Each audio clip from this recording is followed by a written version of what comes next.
سلام خدمت مخاطبان مانیتوران. داخل خودروی KMC X5 هستیم. اندروید باکس کار اسمارت رم 8 حافظه 128 به مانیتورش متصل کردیم و الان داریم نرم افزار واتساپ رو روش نصب می‌کنیم.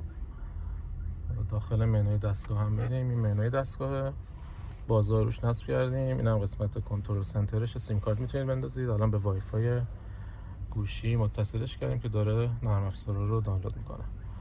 برای مشتری عزیزمون که از تهران تشریف آوردن و خریداری کردن. آقا از کجا آشنا شدید با ما؟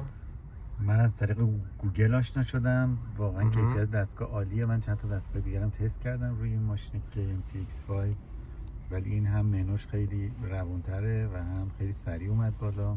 درست. و واقعا کیفیتش قابل ملموسه، یعنی قشنگ متوجه میشی.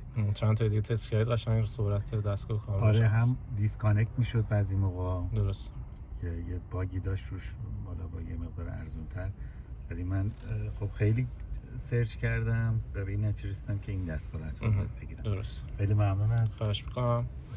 مبارکتون باشه. سلامت باشین. این دستگاه رمش 8 حافظه 128 با پردازنده کوالکوم که اینجا مشخصات فنی دستگاه رو توی منوی مانیتور میزنه. پردازنده 8 هسته‌ای با حالا مشخصاتی که اینجا هست. از وبسایت مانیتور این محصول میتونید خریداری کنید.